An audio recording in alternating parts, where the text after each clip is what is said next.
Sa episode na ito mga S-Friend, magbibisita iglesia tayo dito sa Our Lady of Purification Parish Church sa bayan ng Binmaley dito sa Pangasinan.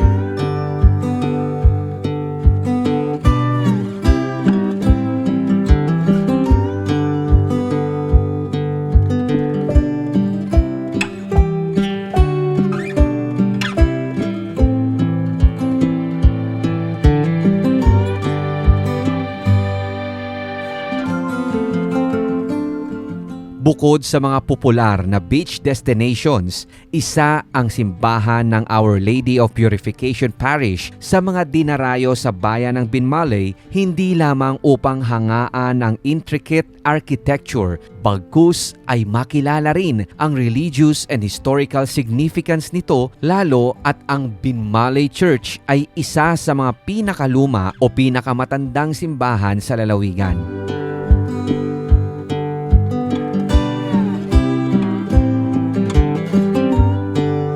Ayon sa coffee table book na pinamagatang Pananisia Heritage and Legacy na inilathala ng Archdiocese of Lingayen Dagupan, taong 1627 pa nakatindig sa kalupaan ng bayan ang nasabing simbahan.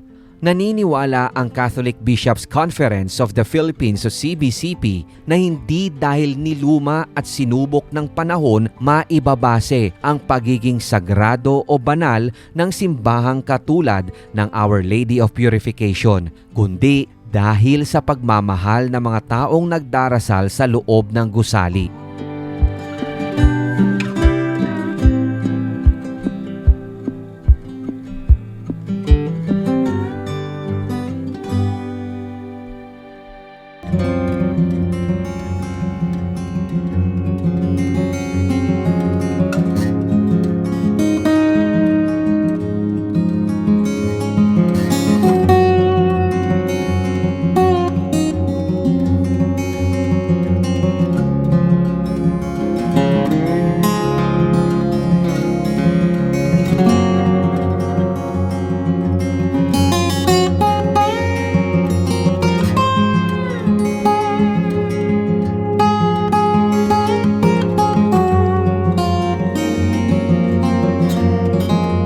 Sa taong ito, tinatayang 398 years o mag-aapat na siglo nang nakatayo ang simbahan na siyang isa sa mga pinakamalalaking istruktura na naging piping saksi sa naging tunay na kasaysayan ng Binmaley na hindi natin mababasa sa mga nailimbag na history books sa ngayon. Kung pwede nga lang natin makausap at ipakwento sa bawat sulok nito, baka mas marami pa tayong malalaman higit sa mga nakalap nating impormasyon ngayon. Sa pagsasaliksik ng Team Urbex PH, napag-alaman na ang naunang simbahan sa Binmaley na itinayo sa pagsisimula pa ng 16th century ang itinuturing na pinakamalaki sa Pangasinan hanggang sa pagtatapos ng 19th century. Isinasaad sa tala na ang kasalukuyang simbahan ay siyang ikalawang bersyon na makaraang sunugin noong 1745 ang nauna. Ang present-day church ay itinayo na sa gawing kaliwa ng orihinal na simbahan at ito ngayon ay yari sa libo-libong bricks na pinasinayaan ni Padre Jose Salvador noong taong 1747 at nakumpleto sa panahon ng pangangasiwa ni Padre Francisco Barroso noong 1754. Kung pagbabasehan ng records, si Padre Tomas Gutierrez ang kauna-unahang vicar ng parokya sa bisa ng pagtatalaga ng mga Dominikano sa kanya. Bagay na maituturing na kauna-unahan ring documentation sa kasaysayan ng simbahan simula nang maitayo ito noong 1627. Ang mga Dominikano ang siyang nangasiwa rito hanggang sa taong 1898 at 1932 nang humalili ang diocesan clergy.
Tulad ng simbahan sa Lingayen, San Carlos at iba pang bahagi ng Pangasinan at buong bansa, hindi rin nakaligtas sa pinsalang hatid ng World War II ang Our Lady of Purification Parish, partikular sa pagitan ng January 7 to 9, 1945.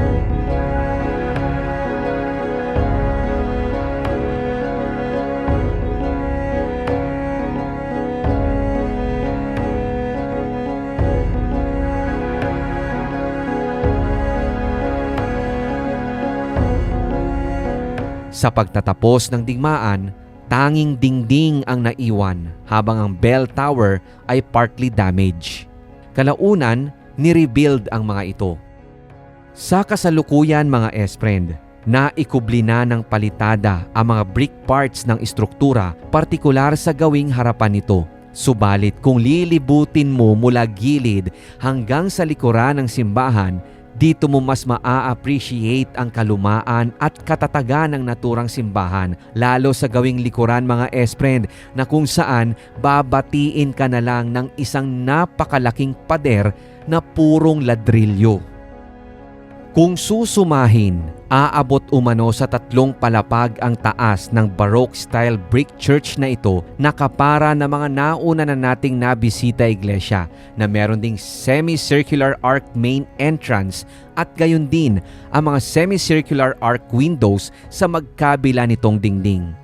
Sa loob at gawing gitna, partikular sa pinaka-transept ng simbahan, ay makikita ang isang high dome na nagtataglay ng 4 na bintana na suportado ng 8 columns. Dito rin matatagpuan ang 5 o 5 well-crafted na retablos. Sa lumang larawang nakunan circa 1890s to 1910s, sinasabing silver ang kulay ng retablo na siyang pinakamalaki sa bandang gitna. Sa gawing kanan naman ng simbahan, nakatayo ang 5-story square bell tower na noong una naming binisita ay kasalukuyan pa lamang nire-restore, makaraang mapinsala rin ng nagdaang lindol. Hindi na rin makikitaan ang gawing harapan ng orihinal na itsura katulad ng mga old photos na nakalap natin.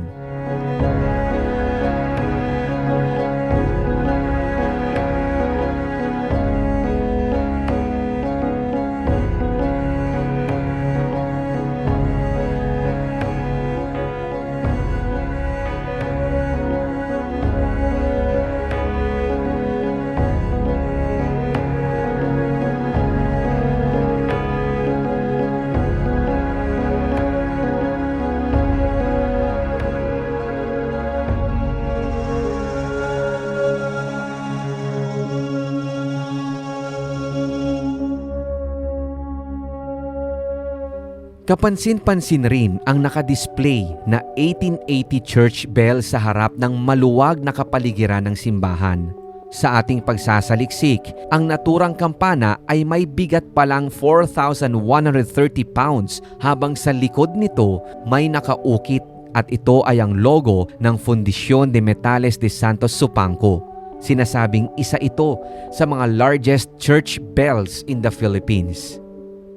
Yaman din lang na mention na rin natin ang mga largest bells. Alam nyo rin ba mga S-Friend na sa tala ng kasaysayan, ang Dakong Linganay o ang Panay Church Bell sa Santa Monica Parish ng Panay Capiz ang may hawak ng record bilang pinakamalaking kampana sa buong Pilipinas. May sukat itong 7 feet diameter, 5 feet in height at may bigat na 10.4 tons. Bukod pa rito, biggest church bell rin ito sa Southeast Asia habang pangatlo naman sa biggest in the world. Ang oldest church bell in the Philippines naman ay walang iba kundi ang Santa Maria Bell o mas kilala sa tawag na Kamalanwigan Church Bell na ngayon nasa belfry na ng San Jacinto de Polonia Parish Church sa Kamalanwigan, Cagayan. Taong 1595 nang malikha ang naturang kampana at pinaniniwalaan base sa kasaysayan na orihinal itong nanggaling sa Binalatongan na ngayon ay mas kilala na sa tawag na San Carlos City sa lalawigan ng Pangasinan. Sa nasabing artifact kasi, mababasa ang inscription na Santa Maria de Binalatoca na siyang naging basehan sa claim na ito nga ay nagmula sa Binalatongan. Ngunit walang record na makapagsasabi kung kailan at sino ang nagdala nito sa kasalukuyang lokasyon at ang tanging dokumentasyon sa pagtatransport nito ay walang iba nung ito ay dinala sa Maynila noong February 1937 para sa gaganaping 33rd International Eucharistic Congress. Balik tayo dito sa Binmaley. Sa gilid ng simbahan, mga S-Friend, matatagpuan rin ang Mary Help of Christians Minor Seminary na itinatag pa noong 1929. Isa sa mga very interesting facts na ating nakalap na bago pala mapangalan ng Mary Help of Christians ay nais palang isunod sa ngalan ni Saint Alphonsus Liguori, ang founder ng Redemptorist Order, ang naturang institusyon. Subalit agad namang napagpasyahan na isunod na lamang sa Mary Help of Christians ang ngalan nito eksakto sa pagtanggap ng nooy bishop na si Cesar Maria Guerrero sa imahen ng Maria Auxiliadora na ibinigay sa kanya ng nooy papal nuncio sa bansa na si Archbishop William Piani.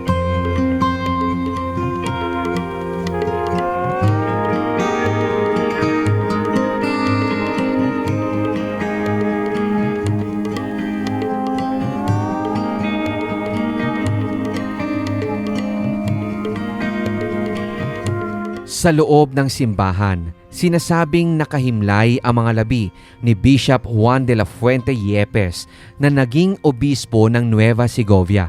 Ipinanganak siya noong 1702 sa Maynila at sumakabilang buhay noong 1757 sa Binmaley. At yun nga lang mga S-Friend, hindi namin mahagilap kung saan banda rito sa simbahan nakahimlay ang dating obispo.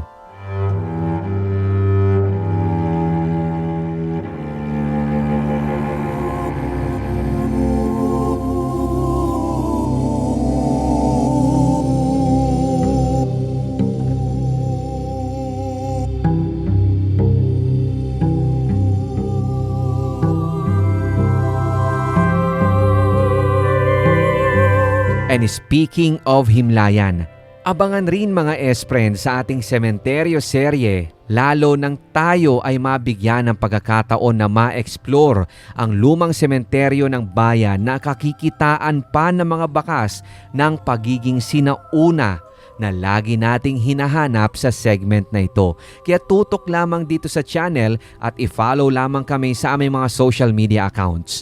Pare-pareho lamang po ang ngalan, Urbex PH Placado TV.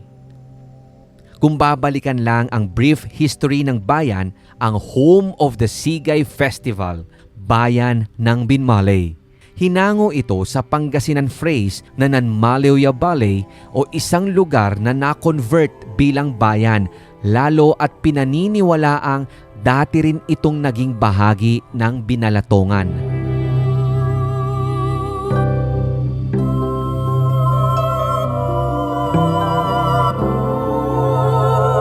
Ang taunang selebrasyon ng kapistahan ng Our Lady of Purification ay ginaganap tuwing February 2.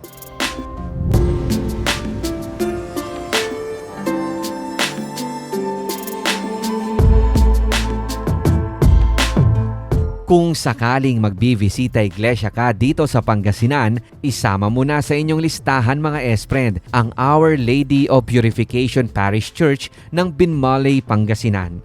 More virtual tour and exploration videos coming soon, kaya tutok lamang dito sa Urbex PH Plakado TV YouTube channel at Facebook page. Maraming salamat sa panonood at pag-share ng videong ito. Ako si Rico Loco, hanggang sa susunod na video.